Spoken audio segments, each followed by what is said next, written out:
What's going on, YouTube traders, investors? Today is an update video on Nokia, ticker symbol NOK. Rumors are swirling of a possible hostile takeover.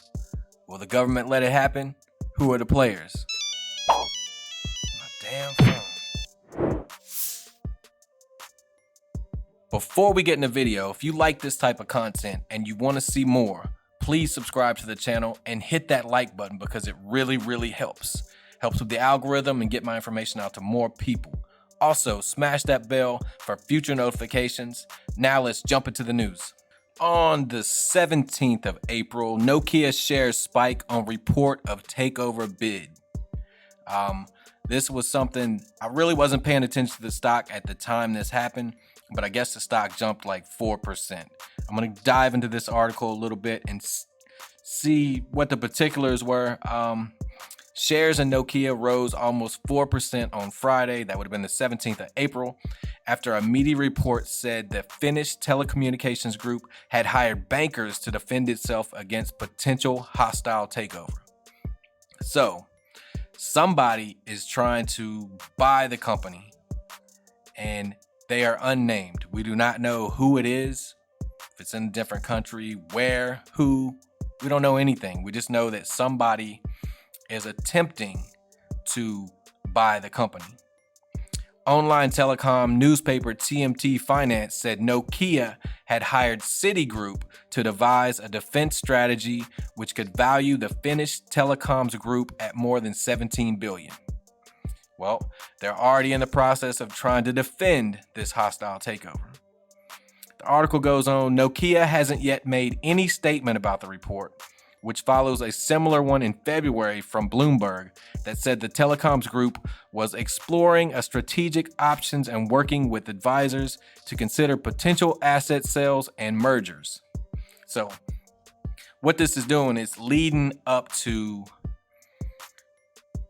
I think, a big US company is going to either buy Nokia or buy a controlling stake in Nokia.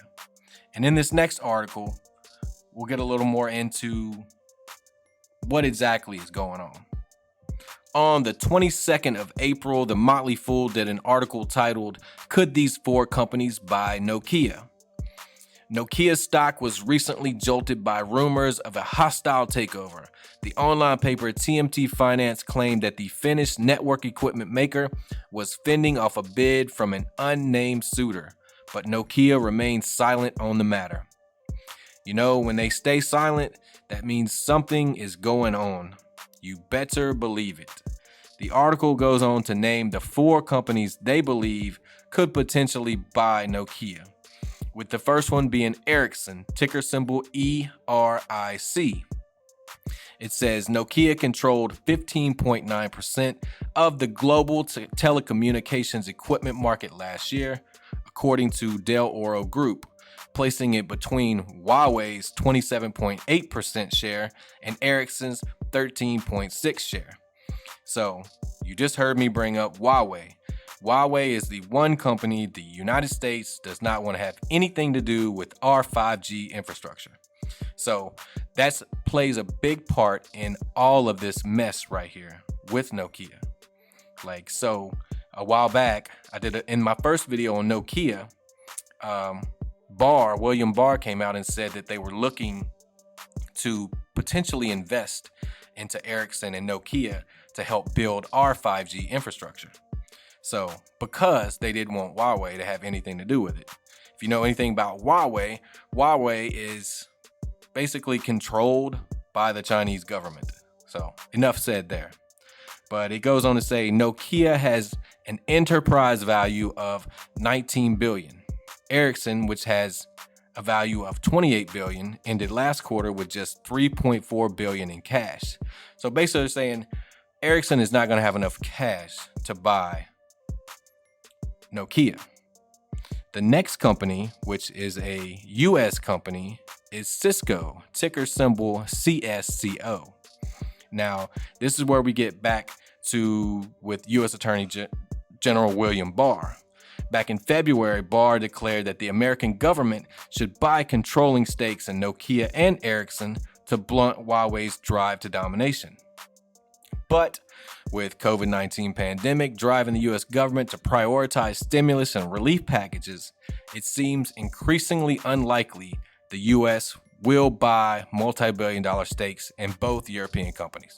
So basically, we have to prioritize stuff. Right now, we're putting way too much money in trying to fix the economy than to buy a 5G company. So they're saying basically that maybe Cisco could buy Nokia or buy a controlling stake. So Cisco is number 2. And the last 2 are going to be Chinese companies, which we don't want to happen. The last 2 are Huawei and ZTE. And like I said before, Huawei is like a dominant force in China. They are like ahead of most other 5G companies. And the article goes on to say, China could also be pushing Huawei and ZTE to make a bid for Nokia, which would significantly widen the country's lead in the telecom equipment market. Yes, it would. No doubt about that. Goes on to say the Chinese government already fired a warning shot against Nokia earlier this year when state-backed China Mobile, the country's largest wireless carrier, dropped Nokia from its second round of 5G upgrade contracts in favor of Huawei and ZTE. So China is already firing back and not letting these companies like Nokia and Ericsson join in their 5G infrastructure. So basically, that's what this article said, the 4 companies that could possibly buy Nokia. Now we're going to move on to the next bit of news. On the 24th of April, Forbes did an article titled Trump's 5G China Security Deadline Will Force Nokia M&A. And basically, this was a very long article. I'm going to cherry pick some things out of it, but basically it brought up Qualcomm as being another potential buyer of Nokia, but it talks about the Secure 5G and Beyond Act of 2020 is expiring, and that by September 20th, a big reveal of U.S. security threats and vulnerabilities will be exposed as China continues to dominate the global 5G landscape, and so on. It goes on to say that basically we don't want China to be like the global 5G country that controls 5G, because they could potentially shut out countries from all kinds of information. They could do a lot of harm if they were like the 5G leader. So basically this article went on to say that we're gonna do things to make sure that doesn't happen. So, and Qualcomm was another one that they mentioned could potentially buy Nokia. So on to the next article. On the 30th of April, Nokia reported earnings, and Reuters did an article titled Nokia Makes Small Profit in Face of Supply Disruption. The article reads, Nokia eked out a small profit in the first quarter, backed by demand for its new high-margin 5G telecoms equipment, and predicted a strong second half of the year, sending its shares higher. Very good for investors. The article goes on to say, the Finnish company said the bulk of the coronavirus impact will be felt in the current quarter.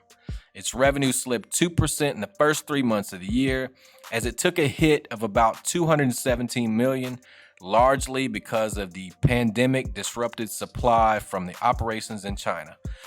The pandemic has disrupted life in general, so it's disrupting everything at this point. So they're predicting a strong rest of the year, which is good, on top of somebody possibly buying them. So on to the last bit of news. Also on the 30th of April, another article published by Reuters titled Nokia says one share of China Unicom 5G core network order.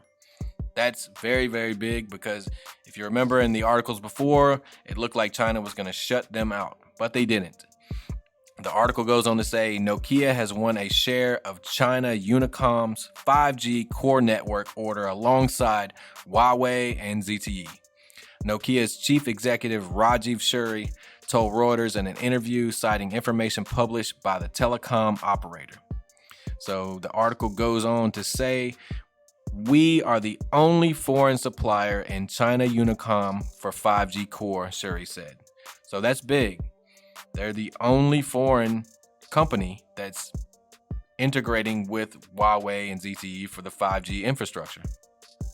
So Nokia provides a wide range of telecom equipment in the China market, but saw its greater China revenue drop 29% year on year in January and March, which, I mean, a lot of things dropped. There was a pandemic. There still is a pandemic. Article goes on, China Unicom was not immediately available for comment, but had listed Nokia on its website as the number 3 winner behind Huawei and ZTE for the 2020 China Unicom 5G centralized procurement project, covering 2 core networks. That's big. That's big for Nokia. So that's going to wrap up the news, and now we're going to jump over to the chart. Okay, here we are in the 1-year chart in the Thinkorswim platform presented by TD Ameritrade. If you would like to use this software, all you need to do is open up a TD Ameritrade account. You do not have to fund that account. And once the process is completed, you'll be able to download the software to your PC, your Apple, your Android. It's all good. But back to the chart, as you can see, hit a high of almost $6 back in July of last year. This monstrous dip, this 30% dip, was earnings miss, and they suspended their dividend to put their money towards 5G. And as you can see, they clambered around here for a little bit and then started a pretty strong uptrend because they were going to fill this gap right here. See this gap? See this big gap? That is a big gap. They were working on filling that gap. And then we all know what happened right around here. And this was the huge downslide all the way to a low of $2.34. But since then, we are on a pretty strong uptrend. As you can see, I'm going to zoom in here just so we can look at what's currently going on. Right now, we just smacked the 200-day moving average, got rejected, which is what typically happens. Came back down, hit the trend line. Now we might stagger along here for a little bit and then head up, but it could drastically head up if any of the news that I talked about in the beginning of this video happens. If this company is merged with a huge company, you're going to see Nokia skyrocket. I mean, we don't know exactly what the deals of a merger would be, but I'm sure they're going to ask for some type of premium. So, and a little tidbit, there was a huge buyer of call contracts on Friday. They bought 8,000 contracts with a $3.50 strike price.